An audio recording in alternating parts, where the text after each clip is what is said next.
Good morning, happy Friday everyone. I am currently here looking at the ocean. Andito ako ngayon sa anong tawag dito? Dangkalan. This is the Dangkalan Beach. Malayong malayo siya sa dati niyang itsura. Hindi to ganito noon. Pero madami pa ring mga bato, mga malalaking bato dyan. Ay parang daongan siya ng malalaking barko. Tapos may mga bakawan din. Malinis, kitang-kita yung Bulkan Bulusan sa harap ko. Ayan Ayan. Maaga akong nagising. Nagising ako ng mga 5:30. Hindi na ako ginising ng alarm clock ko. Kusa na akong gumising ng after 5 o'clock in the morning today. Kahapon, produktibo ang araw ko. I visited the municipality of Gubat to check some stuff, and I also visited my brother Julius. So it was a great day with my family. We had dinner together with my brothers John and Julius, and then their +1. They had their +1.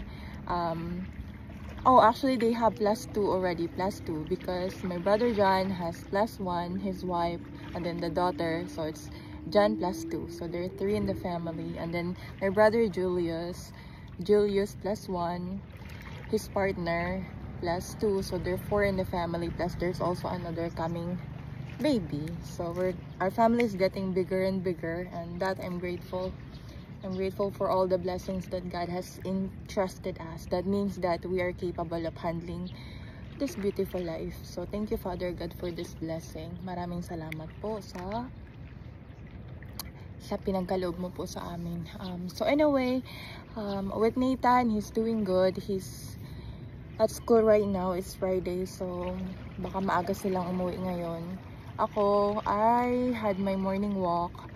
I had an early breakfast, coffee lang ako, and then oatmeal, and then I walked from our barangay Paco up to here, hanggang dito na nga, nakarating na nga ako sa Dangkalan, sa Panganiban. So ang layo ng nilakad ko, hindi pa ako pagod. And I had my water bottle. I have my nature spring water bottle.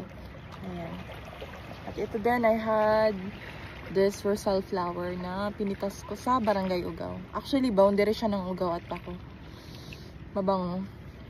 Anyway, anong ikukwento natin ngayon? Anong ichichika natin? Well, today is the day that the Lord has made. Ngayong umaga, magandang salita at magandang balita ang natanggap ko mula sa Panginoon. Sabi niya, seek ye first the kingdom of God, and everything will be added unto you. So each and every morning, seek and read, meditate, listen to His word, and everything will be added unto you.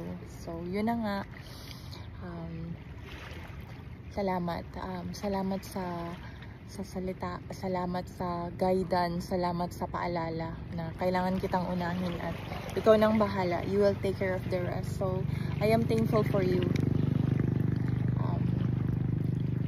Today's big because of you, you know. So thank you, Father God in heaven.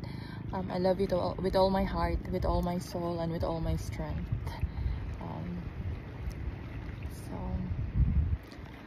Ayan, tingnan nyo ang kagandahan ng kapaligiran. Ayan, Ayan.